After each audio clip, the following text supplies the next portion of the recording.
السلام عليكم ورحمة الله وبركاته. إن الحمد لله نحمده ونستعينه ونستغفره ونعوذ بالله من شرور أنفسنا ومن سيئات أعمالنا. من يهده الله فلا مضل له ومن يضلله فلا هادي له.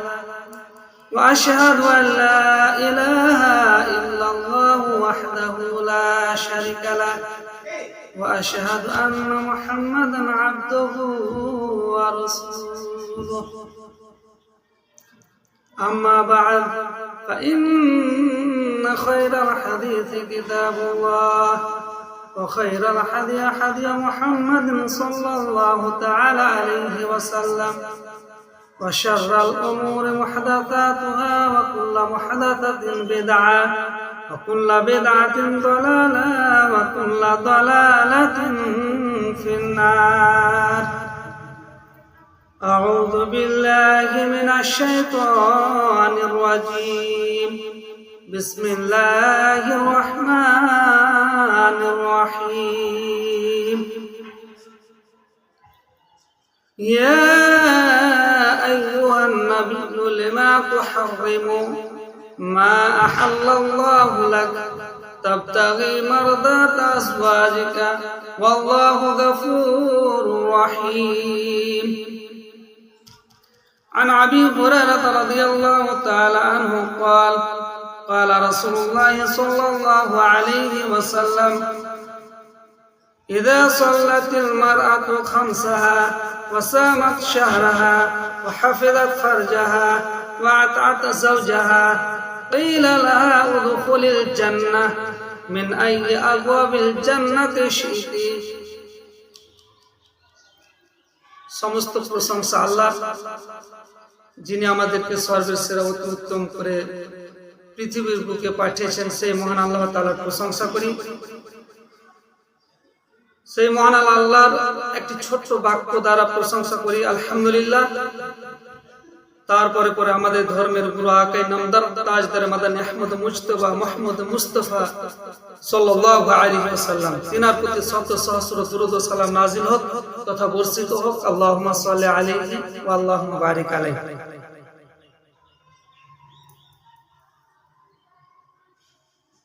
আমি যে আয়াত এবং হাদিস তেলাওয়াত করেছি, সে আয়াত এবং হাদিসকে সামনে রেখে কিছু বলে আমি আমার এই সংক্ষিপ্ত বর্ণনা সমাপ্ত করব ইনশাআল্লাহ। ওয়া মা তাওফীক ইল্লা বিল্লাহ। আন আবি হুরায়রা রাদিয়াল্লাহু তাআলা আনহু হতে বর্ণিত। এই হাদিসটার বর্ণনাকারী হচ্ছে হযরত আবু হুরায়রা রাদিয়াল্লাহু তাআলা আনহু। উনি বলছেন যে আল্লাহ রাসূল বলেন, ইযা সাল্লাতিল মারআতু খামসাহা ওয়া সামাত শাহরাহা ওয়া হাফিজাত ফারজাহা ওয়া আতাত যাওজাহা কিলা লাহা উদখুলিল জান্নাতা মিন আইয়ি আবওয়াবিল জান্নাত শি'তি। আল্লাহ রাসূল বলছেন যে মহিলাদের জন্য সুসংবাদ, ওই সব মহিলাদের জন্য সুসংবাদ যে নারী এই চারটা কাজ করে যেতে পারবে, তার জন্য সুসংবাদ হলো জান্নাত। এবং জান্নাতের যেই গেট দিয়ে ইচ্ছা করবে সেই গেট দিয়ে ওই নারী প্রবেশ করতে পারবে। তবে ওই চারটা গুণ নারীর মধ্যে থাকতে হবে। একজন নারীর মধ্যে চারটা গুণ, সেগুলো কি আল্লাহ রাসূল বলছেন। প্রথমে বলছেন ইযা সাল্লাতিল মারআতু খামসাহা, একজন নারী 5 ওয়াক্ত নামাজ যথারীতি সময়ে আদায় করবে। এখানে আল্লাহ নবী বলেছেন 5 ওয়াক্ত নামাজের কথা বলা হয়েছে। আর ওই নারীর দিকে উল্লেখ করেছেন আল্লাহ রাসূল, যে নারীটা হচ্ছে সৎ নারী, সতী নারী। কারণ 5 ওয়াক্ত নামাজ একজন নারী পড়বে যারা সত্যবাদিতা হবে, সত্য নারী হবে, তার মধ্যে সততা থাকবে, সে নারীগুলোই আদায় করতে পারবে। 5 ওয়াক্ত নামাজের কথা আল্লাহ রাসূল বলেছেন। আল মারাতু সালিহা, নেক আওরাতের কথা বলা হয়েছে। নেক আওরাত সম্পর্কে আল্লাহ রাসূল অন্য জায়গায় বলছেন, আর দুনিয়া মাতাউন খায়রু মাতা'আদ দুনিয়া আল মারাতু সালিহা, দুনিয়া হচ্ছে একটা সামান, আর দুনিয়ার মধ্যে সব থেকে উত্তম সামান হচ্ছে একজন সালেহা নারী, মহিলা, নেক নারী, এটা হচ্ছে আল মারাতুস সালেহা। দ্বিতীয় নম্বরে আল্লাহ রাসূল বলেছেন ওয়াসামাত শাহরাহা, ওই নারী যে রমজান মাসে রোজা পালন করবে। রমজান মাসে রোজা পালন করবে, রমজান মাসের রোজা এখানে কথা উল্লেখ করেছেন আল্লাহ রাসূল। নারী রমজান মাসের রোজা পালন করবে, তবে যদি তার মধ্যে তার যদি হাইজ চলে আসে, ঋতুবর্তী অবস্থায়, ওই মহিলা রমজানের মাসের রোজা পালন করবে না, তবে অন্য মাসে সেটা আদায় করবে। ঠিক তেমনই কোনো নারী, কোনো মহিলার যদি নেফাসের অবস্থায় থাকে, তাহলে ওই নেফাসের অবস্থায় থাকা অবস্থায় ওই মহিলা রমজান মাসে রোজা রাখবে না। কিংবা সে যদি হামেলা অবস্থায় থাকে, পেটে যদি বাচ্চা থাকে, হুবলা অবস্থায় হয়, তাহলে ওই মহিলা রোজা রাখবে না। কারণ তার রোজা রাখতে গিয়ে যদি তার কষ্ট হয়, তাহলে সে রোজা রাখবে না, এই রোজাটা পালন করবে অন্য মাসে। দ্বিতীয় নম্বর হচ্ছে একজন মহিলার জন্য। তৃতীয় নম্বর যেটা আল্লাহ রাসূল বলেছেন হাফিজাত ফারজাহা, যে মহিলা তার নিজের লজ্জা স্থানের হেফাজত করবে, শরমগার হেফাজত করবে, সেই মহিলার কথা আল্লাহ নবী বলেছেন। এই ব্যাপারে আল্লাহ নবী বলছেন, যে ব্যক্তি এই দুটা জিনিসের নিজে কন্ট্রোল করতে পারবে, আল্লাহ রাসূল বলছেন আমি তার জন্য জান্নাতের ঠিকাদার নিয়ে নিলাম, তার জন্য জামিন হয়ে গেলাম। সেই দুটো জিনিস কি?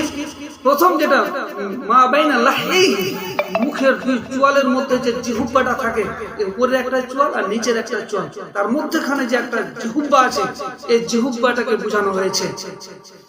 এই দেখতে এটা খুব ছোট মনে হয়, দুই মুখের মধ্যে থাকে, কিন্তু এর দ্বারাতে বড় বড় কাজ হয়ে যায়। যেমন আপনাদের সামনে উদাহরণ দিয়ে বলি, যদি এই জিহ্বা দ্বারাতে যদি কোনো গ্রামবাসীকে বা কাউকে যদি আমি একটা বড় কথা বলে দিই, গালিগুলোজ দিয়ে দিই, তাহলে এই গালিগুলোজের বিনিময়ে ওরা আপসে কি হয়ে যাবে, ঝগড়া লেগে যাবে। এই জিহ্বার দ্বারাতে গোষ্ঠী দ্বন্দ্ব হবে, পাড়ায় পাড়া দ্বন্দ্ব হবে, একটা বিশাল ফিতনার আকার ধারণ করবে। দেখতে মনে হয় ছোট, কিন্তু এর দ্বারা বড় বড় কাজ হয়ে যায়। এই জন্য আল্লাহ রাসূল বলেছেন, দুই চোয়ালের মাঝে যে জিনিসটা থাকে, অর্থাৎ জিহ্বাটা থাকে, এই জিনিসটা যদি কেউ কন্ট্রোল করে নিতে পারে, আল্লাহ রাসূল বলছেন যে আমি তার জন্য জান্নাতে জামিনদার হয়ে গেলাম। হুমাজাতিল লুমাজা, ওই ব্যক্তির জন্য হালাকাত, বরবাদি, যে সামনাসামনি এক অপরকে গালিগুলোজ করে এবং পশ্চাতে গালিগুলোজ করে। এর জন্য আল্লাহ পাক রব্বুল আলামিন হালাকাতের কথা বলেছেন, তার জন্য ধ্বংসের কথা বলেছেন। শুধু তাই নয়, জিহ্বার ব্যাপারে একজন সাহাবী আল্লাহ রাসূলকে জিজ্ঞাসা করছেন, কুলতু ইয়া রাসূলুল্লাহ মান নাজাতু ক্বালা আমসিক আলাইকা লিসানাকা ওয়া লিয়াসাকা বাইতুকা ওয়াবকি আলা খাতিয়াতিকা। একজন সাহাবী আল্লাহ রাসূলকে জিজ্ঞাসা করছেন, আল্লাহ রাসূল, নাজাতের পথ কি, রক্ষার পথ কি, কি এমন কাজ করলে আমি জান্নাতে যেতে পারবো? তখন আল্লাহ রাসূল নিজের জিহ্বাটাকে ধরেছেন, আমসিক আলাইকা লিসানাকা, জিহ্বাটাকে ধরে আল্লাহ রাসূল সাহাবীটিকে বুঝিয়েছেন, এই যে দেখছো না জিহ্বাটা, এই জিহ্বাটা খুব খতরনাক জিনিস। এই জিহ্বাটাকে কন্ট্রোল করতে পারলে তোমার জন্য দুটো কাজ করতে হবে। একটা হচ্ছে কি, ওয়ালিয়াসাকা বাইতুকা, তুমি তোমার বাড়িতে থাকবে, তার মানে সদা সর্বদা বাড়িতে থাকবে, প্রয়োজনে বাড়ির বাইরে যাবে, নচেত বাড়িতে থাকবে। তার কারণ বাড়ির বাইরে যদি থাকি, তাহলে মানুষের সাথে কথাবার্তা বলবো, কথাবার্তা বলতে গিয়ে, কথোপকথনে গিয়ে আমি মিথ্যা কথা বলতে পারি, কারোর চুগলখড়ি করতে পারি, কারোর তো অপবাদ লাগাতে পারি, এমন কথা বলে দিই যে দ্বারাতে আল্লাহ এবং আল্লাহ রাসূল, আল্লাহ পাক রব্বুল আলামিন অসন্তুষ্ট হন। কোরআন হাদিসের শরীয়তের কথা উল্টো বলে দিতে পারি এই মুখের দ্বারাতে। এই জন্য আল্লাহ পাক নবী বলছেন যে এই জিহ্বা থেকে বাঁচতে হলে বাড়িতে বসে থাকতে হবে। আরেকটা হচ্ছে কি, ওয়াবকি আলা খাতিয়াতিকা, নিজের যে পাপ করেছে এই পাপ থেকে ক্রন্দন করতে হবে, গুনাহ করেছে এই পাপ থেকে, গুনাহ থেকে কান্নাকাটি করতে হবে, আল্লাহর কাছে ক্ষমা চাইতে হবে। আল্লাহ গো, আমি জেনে বুঝে এই মুখের জিহ্বার দ্বারা আমি কাজ করেছি, পাপ করেছি, দিনের আলোতে রাতের অন্ধকারে জেনে বুঝে আমি শিরক করেছি, বেদাত করেছি, খুরাফাত করেছি। আল্লাহ তুমি আমাকে ক্ষমা করো, তুমি এই পাপকে ক্ষমা করো। আল্লাহ তুমি দয়ালু, তুমি রহমান, তুমি যদি ক্ষমা না করো আল্লাহ কে করবে? আল্লাহ অপরপক্ষে তুমি আজিজ, তুমি কাহার, তুমি জব্বার, তুমি চাইলে আমাকে শাস্তি দিতে পারে, আবার তুমি চাইলে আমাকে তুমি আল্লাহ তুমি জান্নাতের মধ্যে প্রবেশ করাতে পারো। দ্বিতীয় নম্বরে আল্লাহ রাসূল বলেছেন যে সালামকার কথা বলেছেন, লজ্জাস্থান মা বাইনা রিজলাইহি, দুই পার মাঝে যে লজ্জাস্থান থাকে এটা যে নিজেকে হেফাজত করে নিতে পারবে, আল্লাহ রাসূল বলছেন যে তার জন্য আমি জান্নাতের জামিনদার হয়ে গেলাম। লজ্জাস্থানটা হেফাজত করাটা প্রত্যেক মুসলিম নরনারীর জন্য, মুসলমানের জন্য পুরুষের জন্য যতটুকু ফরজ, নারীদের জন্য ফরজ। এর দ্বারাতে অনেক পাপ হয়ে যায়। এই জন্য আল্লাহ রাসূল বলেছেন যে মহিলাদেরকে এই নিজ লজ্জাস্থান থেকে হেফাজত করতে হবে। যদি কেউ হেফাজত করে, আল্লাহ রাসূল বলেছেন তার জন্য আমি জান্নাতের জামিনদার হয়ে গেলাম। চতুর্থ নম্বরে আল্লাহ রাসূল বলেছেন ওয়া আতআত যাওজাহা, যে নারী তার স্বামীর আনুগত্য করবে, যে নারী তার স্বামীর আনুগত্য করবে, সেই নারীর জন্য সুসংবাদ হলো কি জান্নাতের মধ্যে প্রবেশ করবে। তার মধ্যে আমি একটা হাদিস আপনাদের সামনে তুলে ধরছি, সেটা হচ্ছে কি ইদা দাআর রাজুলু ইমরাতুহু ইলা ফিরাসিহি ফাআবাত আলাইহি লা'নাতাল মালাইকাতু হাত্তা তুসবিহা। যখন আল্লাহ রাসূল বলেন, যখন কোন পুরুষ তার স্ত্রীকে নিজের বিছানায় ডাকবে, কিসের জন্য? তার জন্য, সহবাস করার জন্য, মিলামেশার জন্য। যদি কোন স্বামী তার স্ত্রীকে ডাকে ফাআবাত আলাইহি, আর যদি ওই নারী তার স্ত্রী যদি অস্বীকার করে দেয়, আর যদি সে স্বামী রাত্রি কাটায় রাগান্বিত ভাবে, অসন্তুষ্ট হয়ে যদি তার স্বামী রাত্রিটা যাপন করে, লানাতাল মালাইকাতু, ফেরেশতা তার জন্য অভিশাপ করে, লানাত করে, হাত্তা তুসবিহা, কতক্ষণ পর্যন্ত? সকাল হওয়া পর্যন্ত। তাহলে এই হাদিসে কি বোঝা গেল? আল্লাহর নবী বলছেন যদি কোনো স্বামী কোনো তার স্ত্রীকে যদি ডাকে সহবাস করার জন্য, তার উচিত হবে তার কথা শোনা। যদি সে না শুনে, তাহলে সকাল অবধি যদি তার স্বামী অসন্তুষ্ট হয়ে থাকে, তাহলে ফেরেশতা তার জন্য কি হয়? বদদুয়া করতে থাকে। শুধু তাই নয়, এই ব্যাপারে আল্লাহ রাসূল আরো বলছেন যে কি ধরনের একজন নারীকে তার স্বামীর আনুগত্য করতে হবে এবং কি অবস্থায় থাকলো তার কথা শুনতে হবে। এই ব্যাপারে আল্লাহ রাসূল বলছেন যে ইদা রাজুলু দাআ যাওজাতাহু লিহাজাতিহি ফালতাতিহি ওয়া ইন কানাত আলা তান্নুর, যদি তার স্বামী তার স্ত্রীকে যদি ডাকে সহবাস করার জন্য, আর ওই মুহূর্তে যদি তার স্ত্রী যদি চুলায় রুটি পাকাতে থাকে, চুলার মানে আখার কাছে, কি আমরা গ্রামের ভাষা বলি কি আখা বলি, কিন্তু চুলাতে গিয়ে রুটি মানে পাকাচ্ছে, আর এই মুহূর্তে যদি তার স্বামী তাকে ডাকে, তার উচিত হবে তার যাওয়া।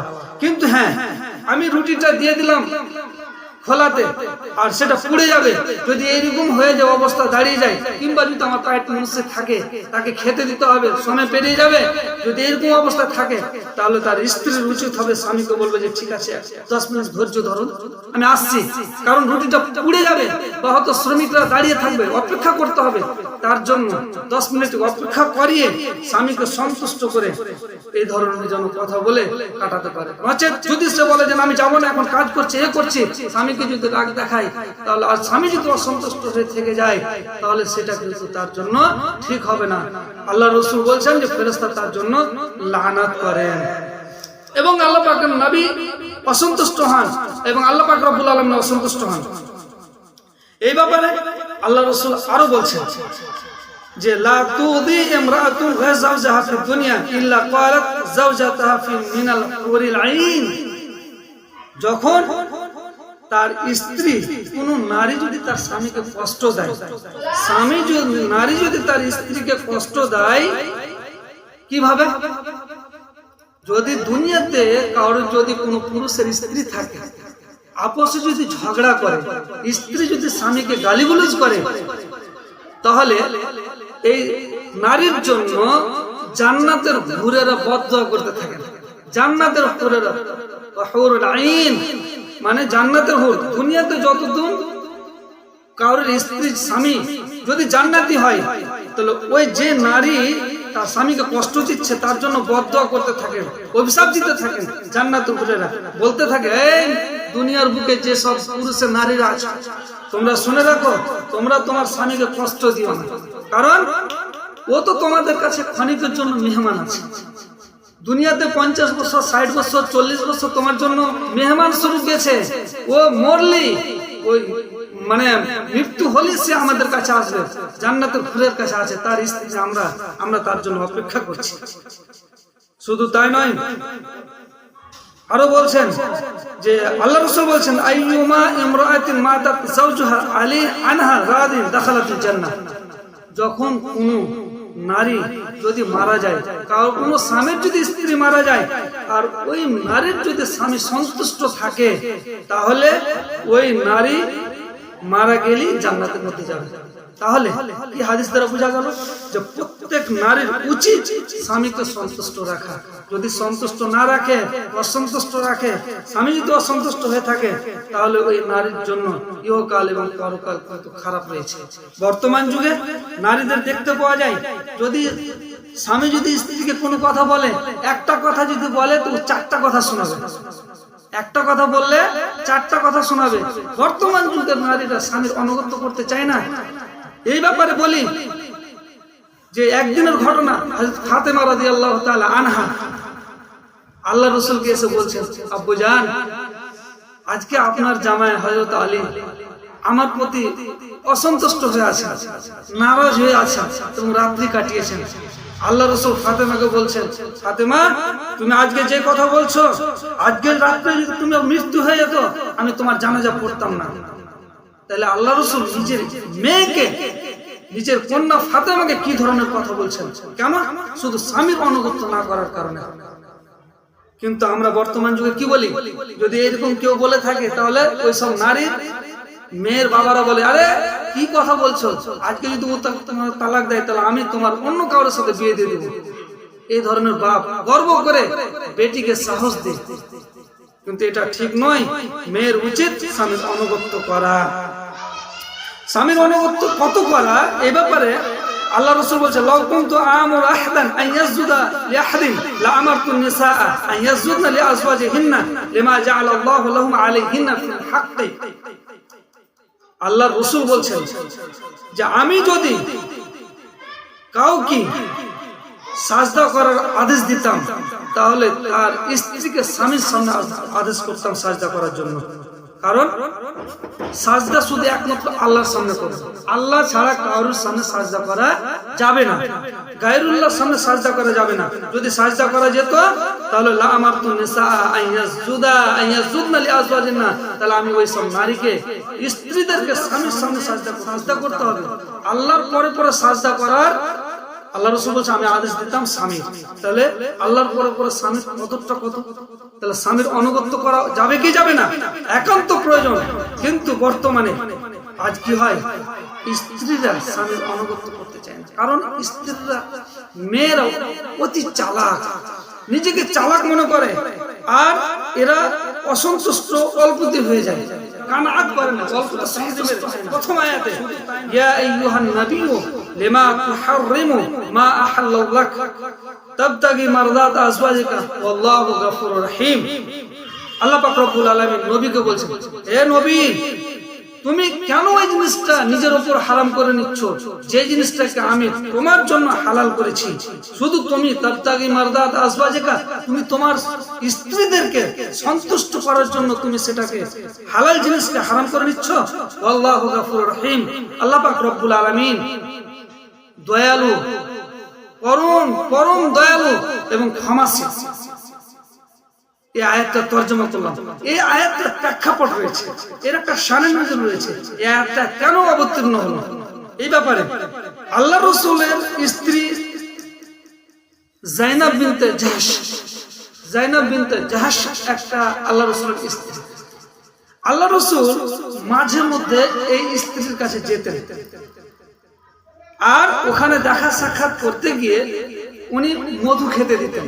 স্ত্রী যায়েনব বিনতে জাহশ আল্লাহ রাসূলকে মধু খেতে দিতেন, আর ওই মধু খেতে গিয়ে কিছু সময়, হয়তো ওখানে 10 মিনিটের জায়গায় 15 মিনিট হয়তো সময় লাগতো, 5 মিনিট হয়তো এক্সট্রা হয়ে যেত। তারপরে আল্লাহ রাসূল স্ত্রীদের কাছে আসতেন, অন্যান্য স্ত্রীদের কাছে। এই সময়টুকু হযরত আয়েশা রাদিয়াল্লাহু তাআলা আনহা এবং হাফসা রাদিয়াল্লাহু তাআলা আনহা, এদের মধ্যে কিন্তু আর সহ্য হলো না।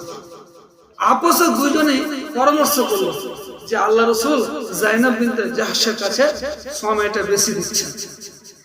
আপসে বলাবলি করতে লাগলো যে আল্লাহ রাসূল যখন আসবেন তখন আমরা কিন্তু আপসে বলবো যারই কাছে যাই।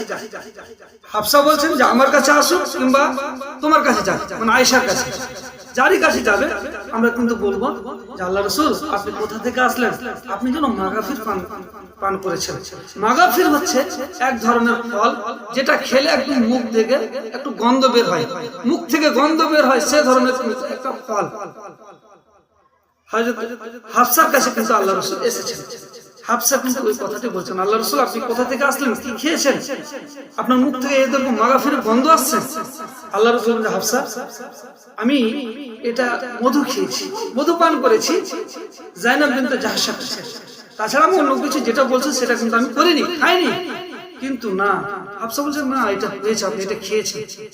যখন তর্ক বিতর্ক চলে তখন বাধ্য হয়ে শেষে আল্লাহ রাসূল এই কথাই বললেন যে ঠিক আছে, যখন এটা হচ্ছে তাহলে আমি আজকে থেকে এটাকে হারাম করে নিলাম, এটা হারাম করে নিলাম, হালাল জিনিস। আল্লাহ রাসূল আপনি কি হালালকে হারাম করছেন? তারপরে এই পরিপ্রেক্ষিতে এই আয়াতটা নাযিল হয়েছে। আল্লাহ রাসূল হাফসাকে বলছেন, হাফসা শেষে বলছেন, হাফসা আমার সাথে যে তোমার যে এই কথোপকথন হলো এই কথাটা কিন্তু তুমি কোনো স্ত্রীদের সামনে বলবে না। যা হোক, হাফসা কিন্তু হযরত আয়েশা রাদিয়াল্লাহু তাআলা আনহার কানে কিন্তু বলে দিয়েছেন, কথা বলতে গিয়ে কিন্তু বলে দিয়েছেন যে আজকে এই সম্বন্ধে এসেছে। কিন্তু ইনারা তো আপসে আগে থেকে পরামর্শ করেছিলেন, আর এটা কিন্তু আল্লাহ পাক রব্বুল আলামিন জিবরাইলের মারফতে আল্লাহ রাসূলকে জানিয়ে দিলেন যে হাফসা রাদিয়াল্লাহু তাআলা আনহা আয়েশাকে বলে দিয়েছেন। পরক্ষণে আল্লাহ পাকের নবী হাফসাকে বলছেন, হাফসা তুমি বলে দিয়েছো এই কথাটা? হাফসা বলছে, আপনি কি করে জানতে পারলেন যে আমি বলে দিয়েছি? কিন্তু আল্লাহ পাক রব্বুল আলামিন আল্লাহ রাসূলকে জিবরাইলের মারফতে জানিয়ে দিয়েছেন যে এই কথাটা হাফসা রাদিয়াল্লাহু তাআলা আনহা বলেছেন আয়েশাকে। এই আয়াতটা ব্যাখ্যা থেকে কি বুঝতে গেল, পারা গেল একজন স্ত্রীর কাছে সময়টা দেওয়ার জন্য 5 মিনিট কিংবা 10 মিনিট কিছু সময় বেশিক্ষণ তার কাছে থাকার জন্য অন্য অন্য স্ত্রীদের কি হয়ে যায়, অসন্তুষ্ট হয়ে যায়, নারাজ হয়ে যায়। তাহলে স্বামীর প্রতি তারা সন্তুষ্ট দেখিয়েছেন। এই আয়াত তারা বোঝা যাচ্ছে যে কথাটা আমরা হয়তো আপসে বলি, আমরা গ্রামের ভাষায় বলি যে মেয়েদের কি 36 কল্লা, কিন্তু এই ধরনের আমি আল্লাহ রাসূল স্ত্রীদের শানে কথা বলছি না, কারণ ওনারা হচ্ছে আমাদের মা, মাকে এই ধরনের কথা বলছি না, বুঝাবার জন্য বলতে চাইছি যে নারীরা কি ধরনের হয়। শুধু তাই নয়, এই ব্যাপারে আল্লাহ রাসূল আরো বলছেন, আল্লাহ রাসূলের কাছে আল্লাহ রাসূল একদিন ইলা করেছেন, কসম খেয়ে নিয়েছিলেন। কি কসম? যে স্ত্রীদের কাছে আমি যাব না। এই মনে করে আল্লাহ রাসূল একটা ঘরের মধ্যে ছিলেন। আর ওই মুহূর্তে ছিলেন কেন, কেন ইলা কসম খেয়েছিলেন এটা ব্যাখ্যা করে যাওয়া হয়েছে। পায়ে আল্লাহ রাসূল মানে ব্যথা হয়ে গেছে, ফলে আল্লাহ রাসূল ঘরের মধ্যে ছিলেন, বের হতে পারছিলেন। আল্লাহ রাসূলের কাছে খরচ চেয়েছিলেন যে আল্লাহ রাসূল আপনি আমাদের এটা দেন। এক একজন এক এক রকম কথা বলছেন যে আমাকে টাকা দেন, আমাকে এটা নিয়ে এসে দেন, আমাকে এটা নিয়ে এসে দেন।